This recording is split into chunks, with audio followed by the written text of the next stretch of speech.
What's going on, everyone? So I want to talk about Brandon Ingram because a few things have kind of developed. One, the Orleans Pelicans have made it a priority to unload Brandon Ingram, that they are essentially desperate now just to get off of Brandon Ingram. They want to recoup something for him rather than just losing him for nothing in the offseason. They're not going to pay him. They haven't been able to come to an agreement as far as contract extensions go. The other thing is Jimmy Butler. Did a whole video on why the Lakers aren't going to be able to get Jimmy Butler unless they trade Austin Reaves, that is, which I just don't see happening. But I even made the argument in that video that I'd almost rather lean towards Brandon Ingram. Not saying he's better than Jimmy Butler, especially playoff Jimmy, but more so in the sense of just like the longevity. I think cost-wise, it's not even going to be close, right? Brandon Ingram, you might not even have to give up a first for at this point, right? Like, nobody's in the market for Brandon Ingram. But what Brandon Ingram does for the Lakers in particular is it gives them a 6'8", 6'9", versatile wing that can slot in and play multiple positions, get you buckets. I mean, he's a 22, 5, and 5 guy, right? Especially the way that Austin Reaves has been, making plays lately, right? Like, Brandon Ingram's a guy that can easily slot in at that 2 spot. You could go Austin Reaves, Brandon Ingram, Dorian Finney-Smith, LeBron James, and Anthony Davis. That sounds like a contending starting 5 to me. You got size, you got length, you got versatility, you got defense, you got multiple guys that can make plays, multiple guys that can score the basketball. And I think with Brandon Ingram, it's so low risk, high reward, right? Like, Brandon Ingram's probably unless De'Aaron Fox becomes available, probably the most realistic option that is available that makes sense. I still like Zach LaVine, but just Brandon Ingram's length and versatility, along with still being able to maintain flexibility in the offseason, not really have to sell the farm to go get Brandon Ingram, I don't hate the idea, right? And he would take pressure off of LeBron, take pressure off Anthony Davis. Austin Reaves, when he's having those great stellar games, you're winning all of them. When he doesn't, you still have enough to offset that. Like when Austin Reaves is having one of his poor shooting nights, it's fine. You got Brandon Ingram who can take over, close down the stretch, hit big shots. Good luck trying to defend Brandon Ingram, LeBron James, and Anthony Davis together. I do have some concerns about the fit, right? I do have some concerns because Brandon Ingram is best with the ball in his hands. But LeBron James has been so much better this season at deferring anyway, right? And I just like Brandon Ingram in that Austin Reaves role. Austin Reaves can still be aggressive, can be in hunt mode. You can always trickle guys in. So you could always have like 2 guys on the court. You could always have a Reaves and like a LeBron or, an Ingram and an AD or whatever, right? Like you can always keep one of those or 2 of those 4 guys on the court at all times to where you just have so much better of a balance, right? And at times we'll operate and run 3 of them, right? Reaves is comfortable and used to having, playing off of LeBron when he's being aggressive and Anthony Davis and playing through Anthony Davis. I think he'd be fine playing alongside Brandon Ingram. I do worry about his 3-point shot, not necessarily Brandon Ingram's, which, isn't great either, but more Austin Reaves, right? Because, him playing off ball while Brandon Ingram's cooking and doing his thing, ideally you want Austin Reaves to be able to knock down threes with some regularity, some consistency. But it may potentially be the best upside move, right? You don't have to sell the farm, like I said. Right? Like you have to send out essentially $37 million, let's call it. Right? So it start with like Rui. You have to do like Rui, Gabe Vincent, Jared Vanderbilt, right? That right there gets you to Brandon Ingram, right? Because Rui's $17 million, you have Gabe Vincent and his $11 million, so that's 28 there.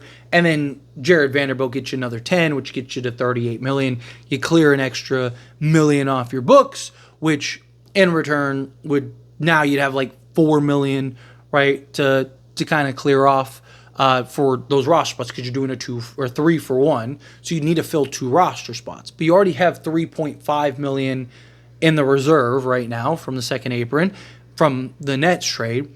Well, now you could also go and do the same thing, right? But you'd also have Jalen Hood-Schifino and vet minimum guys. So you could still go get a center. You could still go make a push for Walker Kessler. You could still go make a push for, one of these other guys. And you might not even have to give up a first, right? So you still have the contracts to go get a Day'Ron Sharpe. You still have the contracts to go get a, Walker Kessler. You still have the contracts to go get a Nick Richards and still maintain and fill out the roster. If you told me this trade deadline, we ended up with Brandon Ingram, Walker Kessler, and Dorian Finney-Smith. If I told you this a month ago, that the Lakers, even if they did trade, let's say that they did trade all their firsts, right? And I told you that they ended up with Brandon Ingram, Dorian Finney-Smith, and let's not even say Walker Kessler, because that might be a little bit of a pipe dream. Say Day'Ron Sharpe. You would have been like, let's go win a championship. Right? That's great. What are we doing here? Let's go. Come on, right? Tell me we got Brandon Ingram and we got a 3 and D Wayne? Tell me we got Brandon Ingram and we got Dorian Finney-Smith? Right? And then you got the backup center in Day'Ron Sharpe? And you still have flexibility in the offseason? Because I don't see Brandon Ingram getting $40+ million. The only team that can really pay him that is Brooklyn. And why would Brooklyn want to do that unless they're going to get another guy? Unless Jimmy Butler's going there too. But even then, so I say Brandon Ingram probably gets around $30 million. So say you get Brandon Ingram at around $30 million. LeBron James could take a discount, whatever you need him to take. You'd also be clearing about $6-7 million off the books and Brandon Ingram's new deal.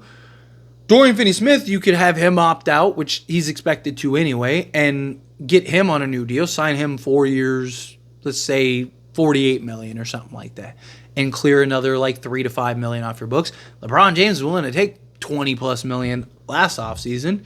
You don't think he'd be willing to do that again?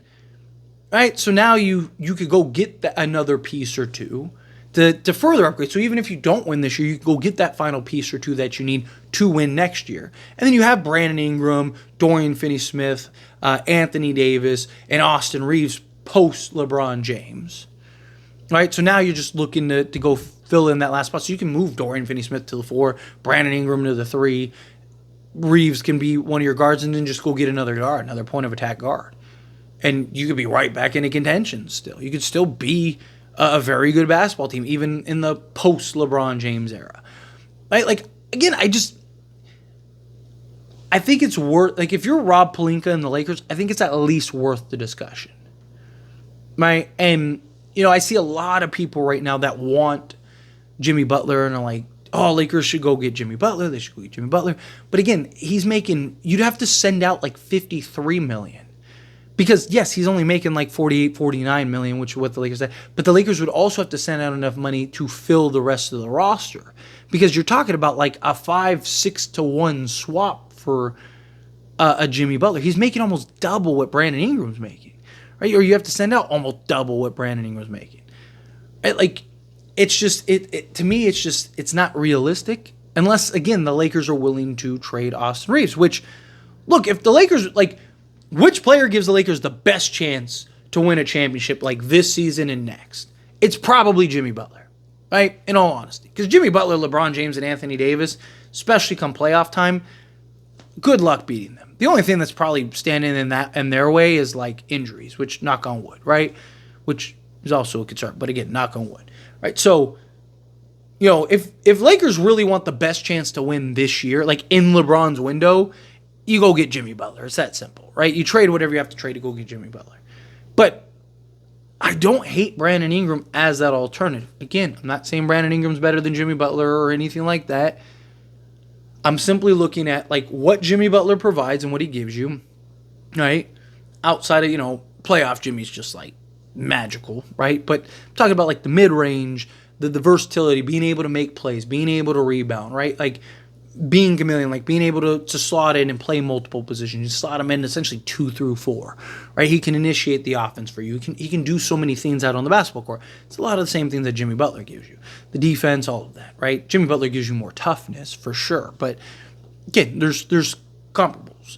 And that's kind of what I'm looking at. So to me, it's if you could get a Brandon Ingram who's cheaper, both player and asset-wise, that could potentially still put you over the top. You could still go get one of these centers and contend for an NBA championship.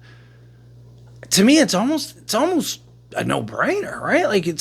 I just think the juice is worth the squeeze. What other moves are you going to get that would, one, be better than Brandon Ingram at the price? Right? There's probably no better player at the price that you could probably get Brandon Ingram for on the market. Vucevic is definitely up there. He's making $20 million.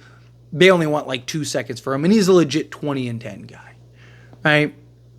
But Anthony Davis is going to play the 5, and LeBron's going to play the 4, and you have Dorian Finney-Smith, who's probably playing the 3. Brandon Ingram just so happens to be able to play the 2. Brandon Ingram just so happens to have that versatility. Again, I don't hate the idea. Kind of more of just an exploratory talk. But anyway, as always, this is a discussion, and I pass the question on you. Let me know your thoughts and opinions down in the comments below. What do you think? How do you feel? What are your thoughts? Do you like the idea of Brandon Ingram? Do you hate the idea of Brandon Ingram? Kind of mixed on the idea of Brandon Ingram. However you feel, whatever your thoughts are. Either way, I'd love to hear it. So let me know down in the comments below.